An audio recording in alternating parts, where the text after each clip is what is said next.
Dracula by Bram Stoker. It was first published on May 26, 1897 in the United Kingdom. Chapter 1. Jonathan Harker's Journal. 3 May, Bistritz. Left Munich at 8:35 p.m. on 1st May, arriving at Vienna early next morning. Should have arrived at 6:46, but train was an hour late. Budapest seems a wonderful place, from the glimpse which I got of it from the train and the little I could walk through the streets. I feared to go very far from the station, as we had arrived late and would start as near the correct time as possible. The impression I had was that we were leaving the west and entering the east, the most western of splendid bridges over the Danube, which is here of noble width and depth, took us among the traditions of Turkish rule. We left in pretty good time and came after nightfall to Klausenburg. Here I stopped for the night at the Hotel Royal. I had for dinner, or rather supper, a chicken done up some way with red pepper, which was very good but thirsty. Mem. Get recipe for Mina. I asked the waiter, and he said it was called paprika Händel, and that, as it was a national dish, I should be able to get it anywhere along the Carpathians. I found my smattering of German very useful here. Indeed, I don't know how I should be able to get on without it. Having had some time at my disposal when in London, I had visited the British Museum and made search among the books and maps in the library regarding Transylvania. It had struck me that some foreknowledge of the country could hardly fail to have some importance in dealing with a nobleman of that country.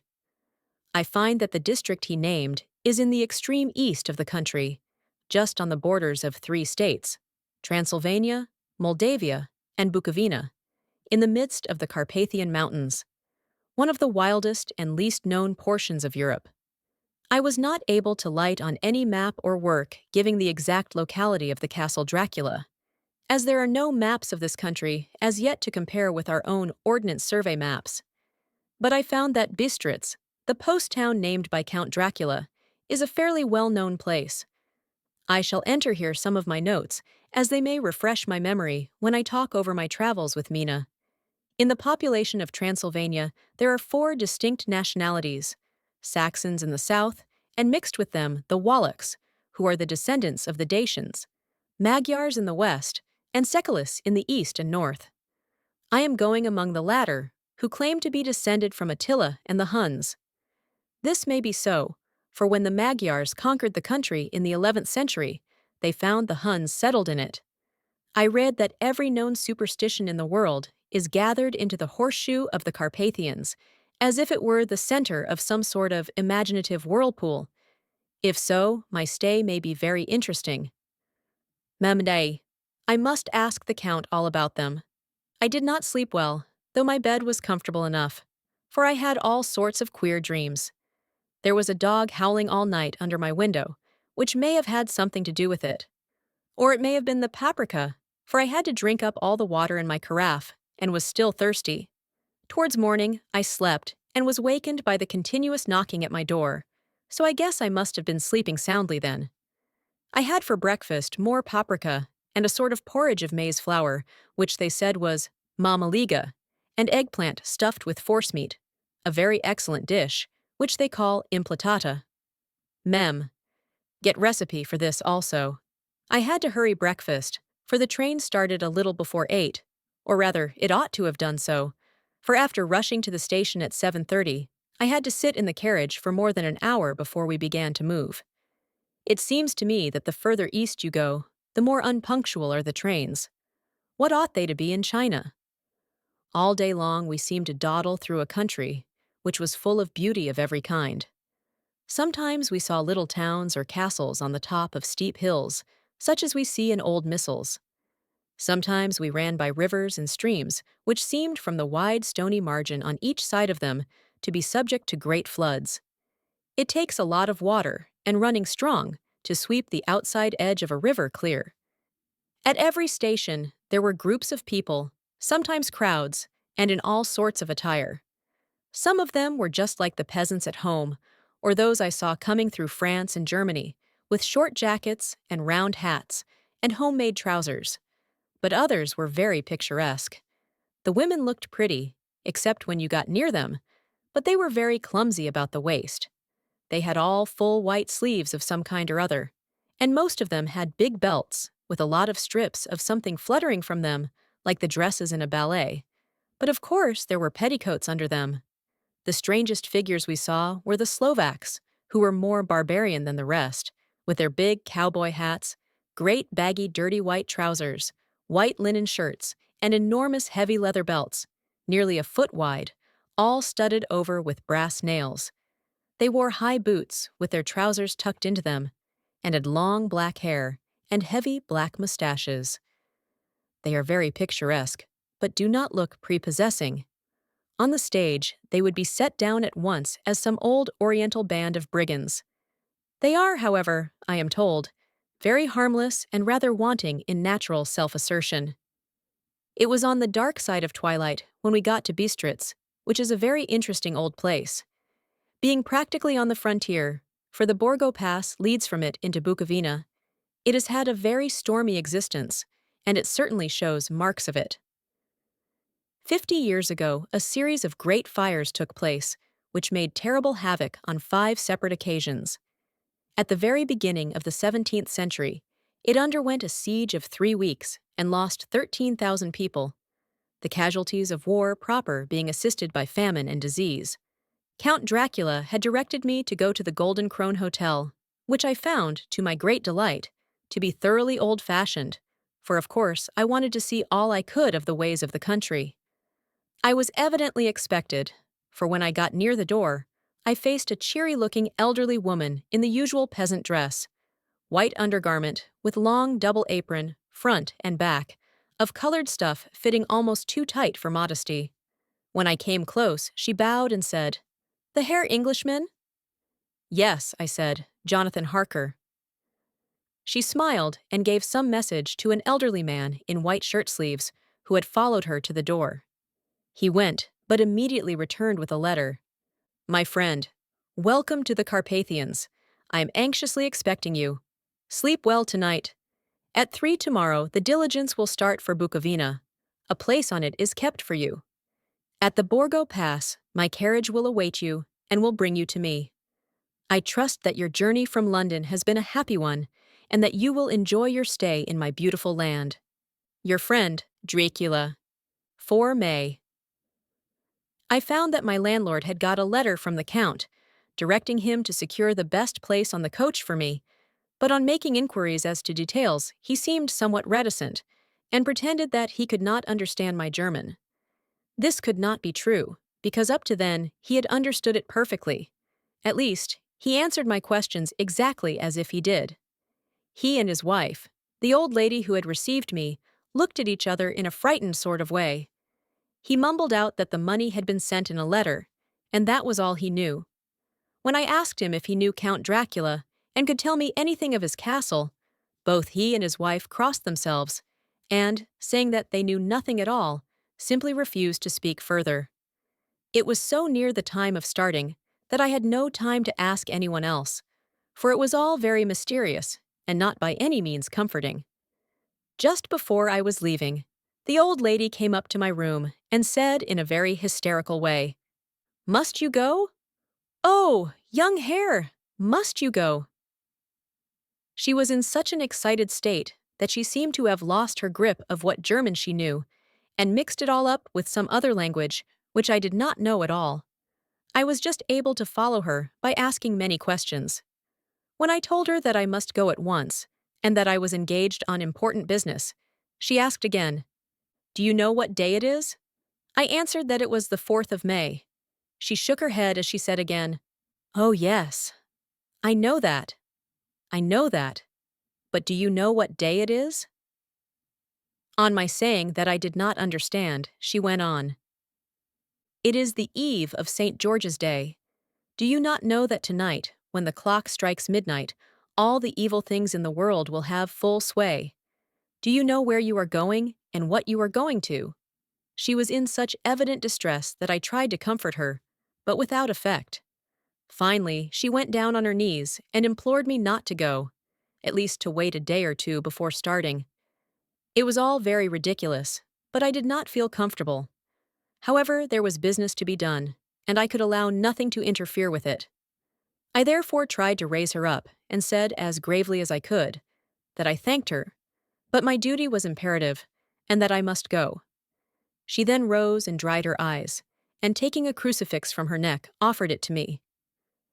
I did not know what to do, for, as an English churchman, I have been taught to regard such things as in some measure idolatrous, and yet it seemed so ungracious to refuse an old lady meaning so well and in such a state of mind. She saw, I suppose, the doubt in my face, for she put the rosary round my neck and said, "For your mother's sake," and went out of the room. I am writing up this part of the diary whilst I am waiting for the coach, which is of course late, and the crucifix is still round my neck. Whether it is the old lady's fear, or the many ghostly traditions of this place, or the crucifix itself, I do not know, but I am not feeling nearly as easy in my mind as usual. If this book should ever reach Mina before I do, let it bring my goodbye. Here comes the coach. Asterisk, asterisk, asterisk, asterisk, asterisk. The 5th of May. The castle.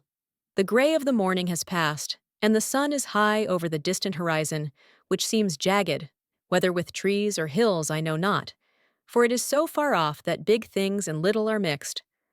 I am not sleepy, and, as I am not to be called till I awake, naturally I write till sleep comes. There are many odd things to put down, and, lest who reads them may fancy that I dined too well before I left Bistritz, let me put down my dinner exactly. I dined on what they called robber steak, bits of bacon, onion, and beef, seasoned with red pepper, and strung on sticks and roasted over the fire in the simple style of the London cat's meat. The wine was golden mediash, which produces a queer sting on the tongue, which is, however, not disagreeable. I had only a couple of glasses of this, and nothing else. When I got on the coach, the driver had not taken his seat, and I saw him talking with the landlady. They were evidently talking of me, for every now and then they looked at me, and some of the people who were sitting on the bench outside the door, which they call by a name meaning word-bearer, came and listened and then looked at me, most of them pityingly. I could hear a lot of words often repeated, queer words, for there were many nationalities in the crowd. So I quietly got my polyglot dictionary from my bag and looked them out.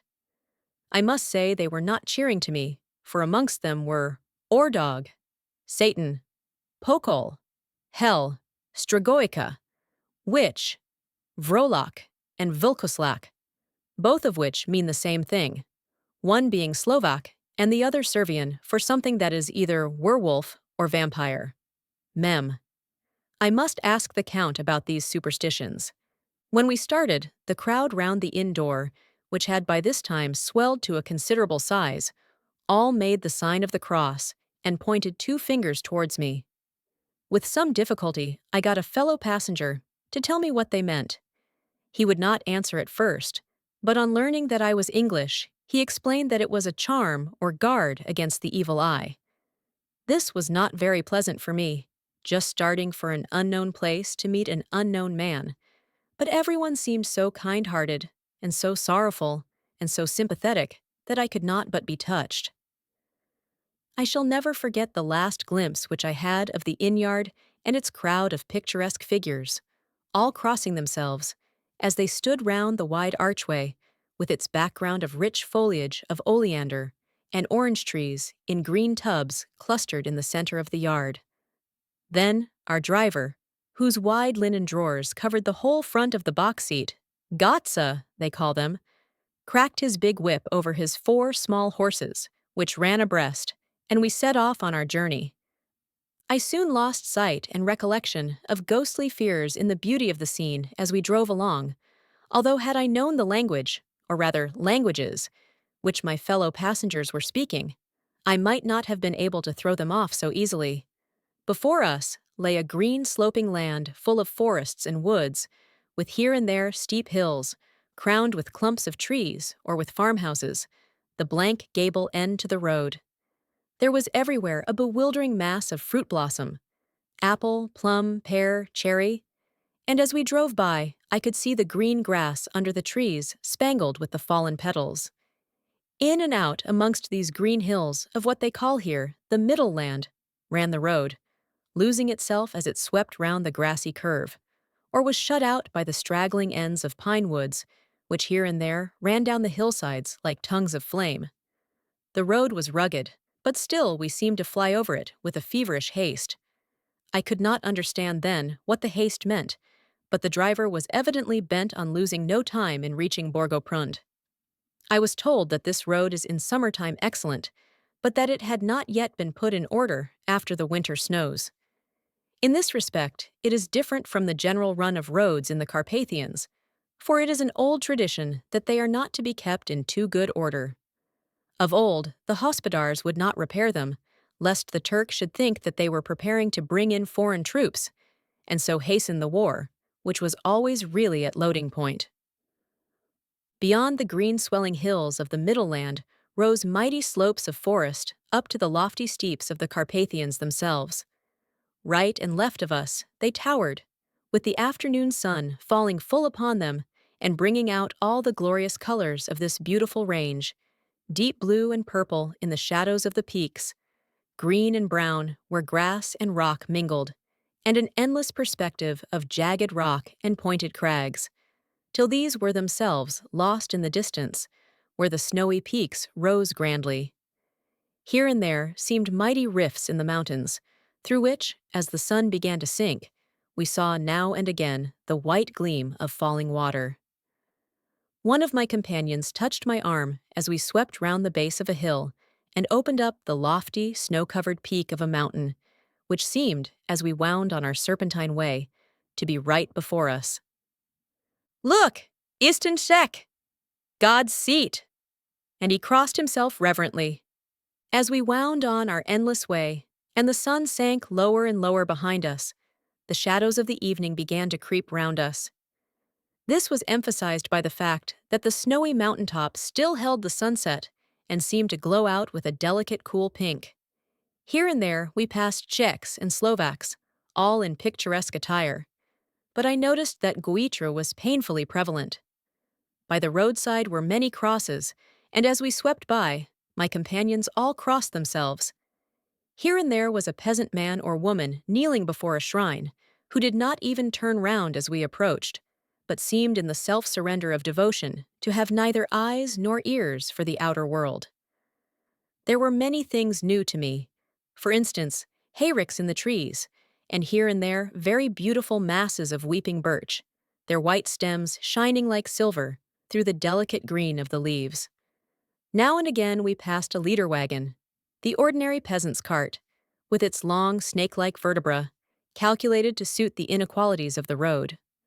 On this were sure to be seated quite a group of homecoming peasants, the Czechs with their white, and the Slovaks with their colored sheepskins, the latter carrying lance-fashion their long staves, with axe at end. As the evening fell, it began to get very cold, and the growing twilight seemed to merge into one dark mistiness, the gloom of the trees, oak, beech, and pine, though in the valleys which ran deep between the spurs of the hills, as we ascended through the pass, the dark firs stood out here and there against the background of late-lying snow.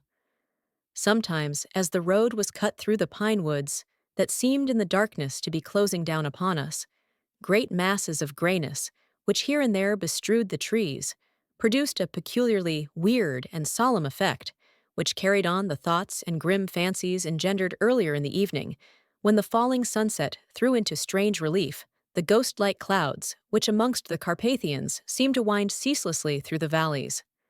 Sometimes the hills were so steep that despite our driver's haste, the horses could only go slowly.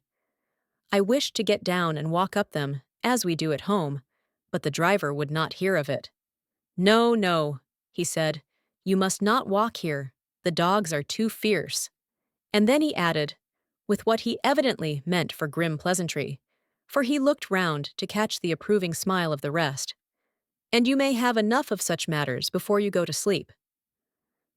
The only stop he would make was a moment's pause to light his lamps.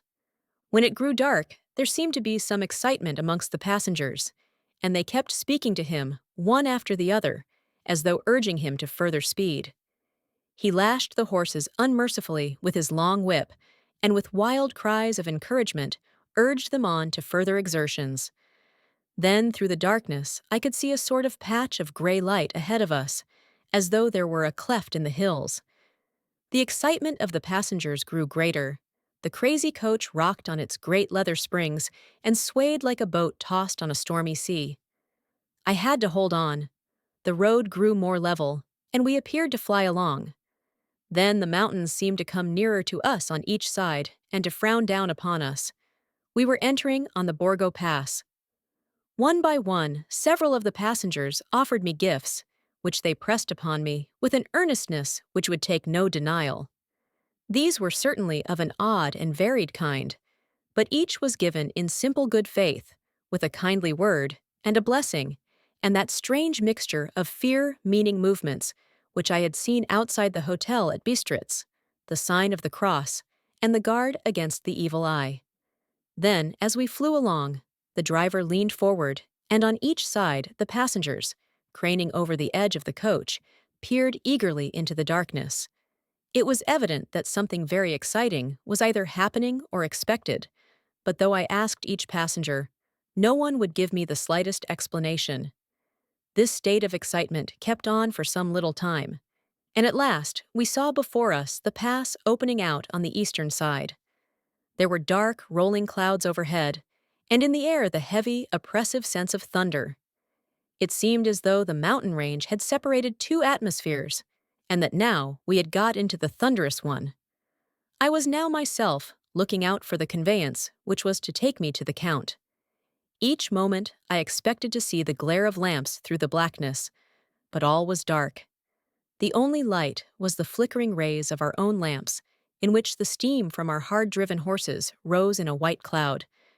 We could see now the sandy road lying white before us, but there was on it no sign of a vehicle. The passengers drew back with a sigh of gladness, which seemed to mock my own disappointment. I was already thinking what I had best do, when the driver, looking at his watch, said to the others something which I could hardly hear. It was spoken so quietly and in so low a tone. I thought it was an hour less than the time. Then turning to me, he said in German worse than my own, "There is no carriage here. The Herr is not expected after all. He will now come on to Bukovina, and return tomorrow or the next day, better the next day."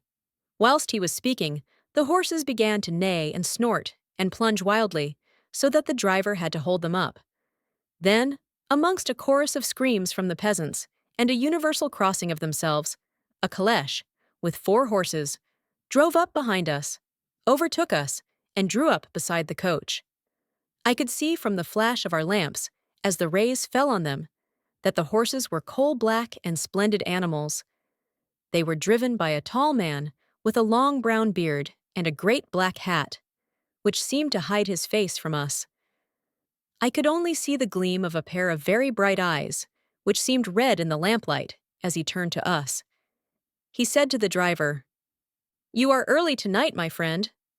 The man stammered in reply, "The English Herr was in a hurry," to which the stranger replied, "That is why, I suppose, you wished him to go on to Bukovina.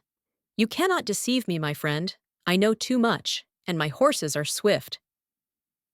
As he spoke, he smiled, and the lamplight fell on a hard-looking mouth, with very red lips and sharp-looking teeth, as white as ivory. One of my companions whispered to another the line from Burger's Lenore, "Denn die Toten reiten schnell," for the dead travel fast. The strange driver evidently heard the words, for he looked up with a gleaming smile. The passenger turned his face away, at the same time putting out his 2 fingers and crossing himself. "Give me the Herr's luggage," said the driver, and with exceeding alacrity my bags were handed out and put in the calèche. Then I descended from the side of the coach, as the calèche was close alongside, the driver helping me with a hand which caught my arm in a grip of steel. His strength must have been prodigious. Without a word he shook his reins, the horses turned, and we swept into the darkness of the pass. As I looked back, I saw the steam from the horses of the coach by the light of the lamps, and projected against it the figures of my late companions crossing themselves. Then the driver cracked his whip and called to his horses, and off they swept on their way to Bukovina. As they sank into the darkness, I felt a strange chill, and a lonely feeling came over me. But a cloak was thrown over my shoulders, and a rug across my knees, and the driver said in excellent German, "The night is chill, mein Herr, and my master the Count bade me take all care of you. There is a flask of Slivovitz, the plum brandy of the country, underneath the seat, if you should require it." I did not take any, but it was a comfort to know it was there all the same. I felt a little strangely and not a little frightened. I think had there been any alternative, I should have taken it, instead of prosecuting that unknown night journey. The carriage went at a hard pace straight along. Then we made a complete turn and went along another straight road. It seemed to me that we were simply going over and over the same ground again. And so I took note of some salient point and found that this was so. I would have liked to have asked the driver what this all meant, but I really feared to do so, for I thought that, placed as I was, any protest would have had no effect in case there had been an intention to delay. By and by, however, as I was curious to know how time was passing, I struck a match, and by its flame looked at my watch. It was within a few minutes of midnight. This gave me a sort of shock, for I suppose the general superstition about midnight was increased by my recent experiences. I waited with a sick feeling of suspense. Then a dog began to howl somewhere in a farmhouse far down the road, a long, agonized wailing, as if from fear.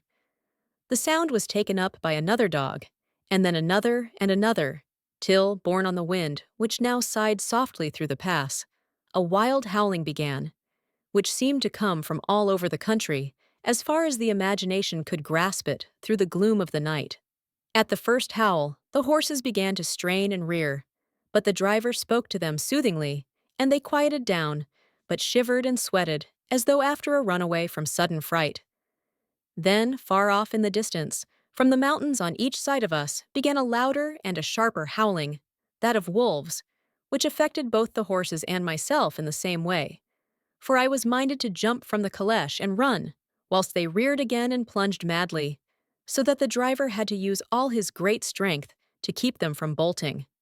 In a few minutes, however, my own ears got accustomed to the sound, and the horses so far became quiet that the driver was able to descend and to stand before them.